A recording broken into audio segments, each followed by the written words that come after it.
L'horreur bien sûr, l'horreur et le choc comme stratégie pour réduire l'univers au silence. Un pas de plus vers cet hiver qui ne cesse de venir, une sonnerie d'horloge dans la nuit du siècle.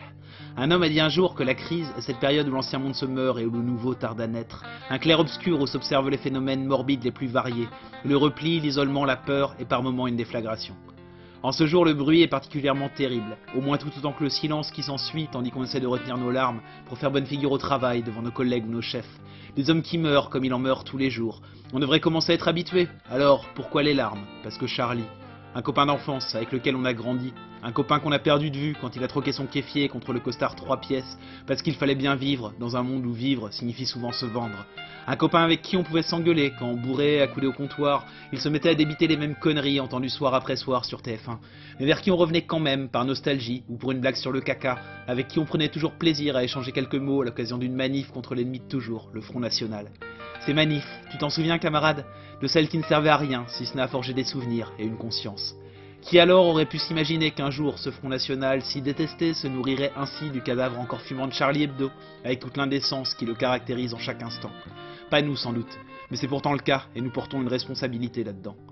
Car nous avons laissé les haines prospérer sur le chaos, nous avons laissé ensevelir les idéaux qui étaient les nôtres, persuadés que nous étions d'avoir raison et que cela suffisait, nous avons laissé l'individualisme et la concurrence de tous contre tous détruire la solidarité et la fraternité sans même livrer bataille.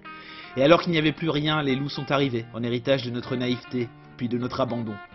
Des loups fous de Dieu, d'une nation fantasmée, de la supériorité d'une civilisation sur les autres ou de la pureté du sang. Les loups qui ont dévoré notre ami l'ont, semble-t-il, fait au nom d'un dieu, mais le prétexte fait-il une différence? Tous les loups s'entendent sur l'essentiel, et si nous les laissons faire, ils sauront s'y entendre pour se partager nos dépouilles.